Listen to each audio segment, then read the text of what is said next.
Assalamualaikum anak-anak, salam sejahtera bagi kita semua. Kita berjumpa kembali dalam pembelajaran bahasa Indonesia. Dalam pembelajaran kali ini, kita akan belajar bagaimana menyusun pidato persuasi. Ibu harapkan kalian memahami materi hari ini dan jangan lupa kalian catat agar bisa diulang kembali sehingga lebih paham. Terus, jangan lupa dikerjakan tugas yang menyertainya ya, agar kalian lebih memahami kembali pembelajaran menyusun pidato persuasi. Yuk kita mulai pembelajarannya.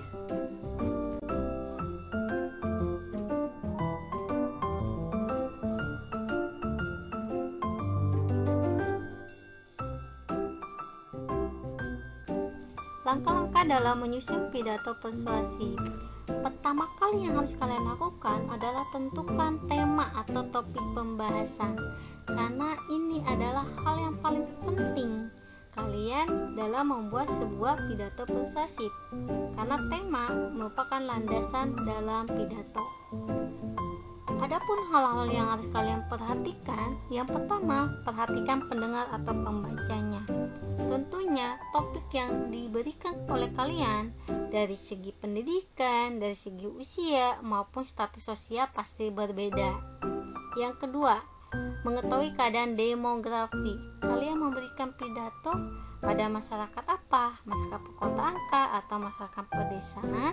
Pasti materi yang disampaikan pasti akan berbeda. Nah, tapi di sini ya, hal terpenting, pilih topik paling kamu kuasai. Agar apa? Agar kalian dapat lebih meyakinkan orang lain.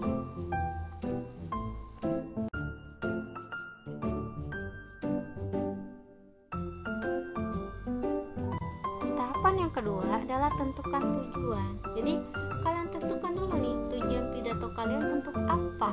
Nah, apakah ingin menginformasikan sesuatu? Apakah ingin menjelaskan sesuatu, atau ingin menghibur orang lain, atau untuk meyakinkan pendengar kita terhadap apa yang kita yakini.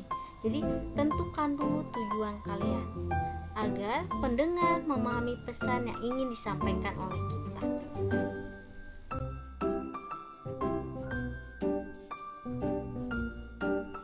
Langkah ketiga adalah mencari dan mengumpulkan informasi.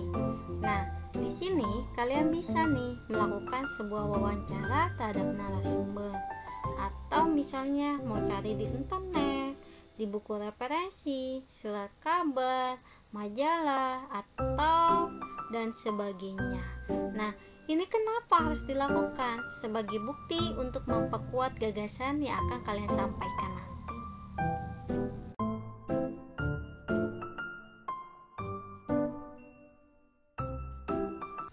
Langkah yang keempat adalah membuat kerangka karangan. Dalam pembuatan kerangka karangan, kalian harus memperhatikan struktur pidato persuasif. Yang pertama, kalian perhatikan, kalian harus membuat kerangka karangan dimulai dari pembukaan. Yang kedua adalah isi. Setelah itu baru kalian buat penutup. Kenapa harus dibuat kerangka karangan? Kerangka karangan diperlukan agar lebih terarah penyusunan teksnya.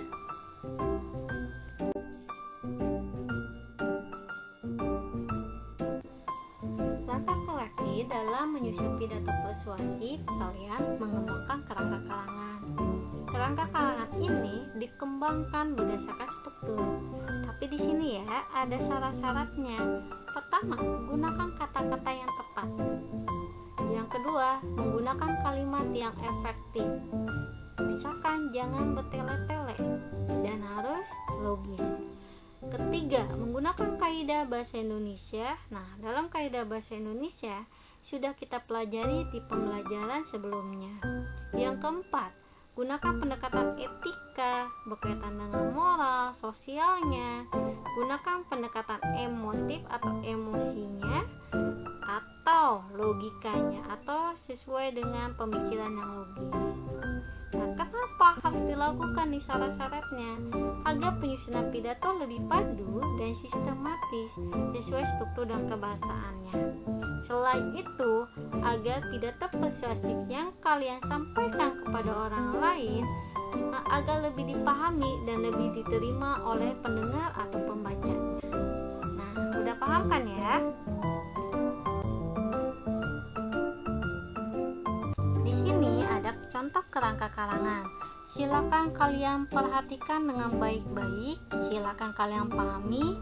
Lalu setelah itu, kalian akan melihat bagaimana cara pengembangan kerangka karangan.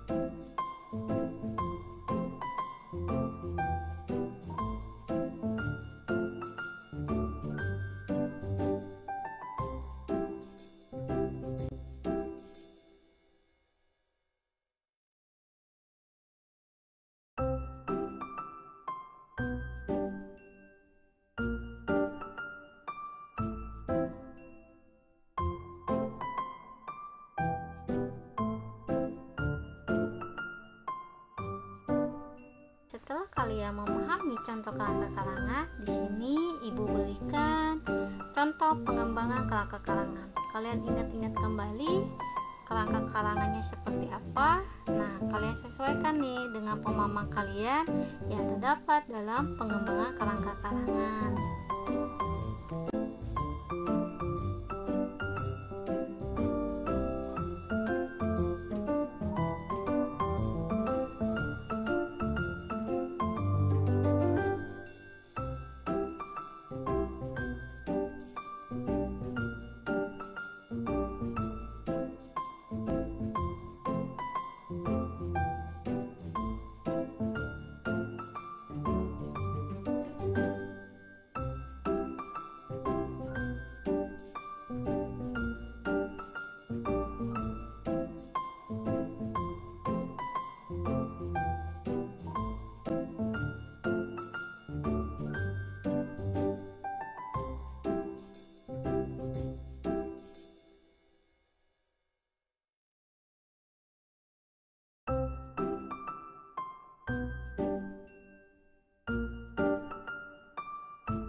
Setelah kalian memahami bagaimana cara menyusun pidato persuasif, tentunya nih, gimana caranya supaya kalian dapat lebih memahami bagaimana cara penyusunannya? Tentunya Ibu akan memberikan sebuah tugas. Tugasnya, pilih salah satu nih tema. Yang pertama, temanya pentingnya melakukan protokol kesehatan untuk pencegahan COVID-19. Atau kalian mau pilih kedisiplinan waktu bagi seorang pelajar, atau perlunya vaksinasi COVID-19 untuk remaja. Silakan pilih salah satu ya. Setelah kalian mengerjakan tugasnya, jangan lupa kirim pidato persuasifmu ke Google Classroom. Kirim boleh dalam bentuk, jadi Ibu berikan pilihan. Yang pertama, foto pidato persuasif yang sudah kalian buat lalu dikirim ke Google Classroom, atau pidato persuasif kalian tulis dalam bentuk Word atau PDF lalu dikirim ke dalam Google Classroom, atau kalau kalian lebih berani, videomu sedang berpidato sesuai dengan pidato persuasif yang kalian buat, dikirim ke dalam Google Classroom. Pastinya tiga-tiganya akan memiliki nilai yang berbeda. Silakan ya, yang mana yang akan kalian pilih. Ibu tunggu ya tugasnya, jangan lupa dikerjakan.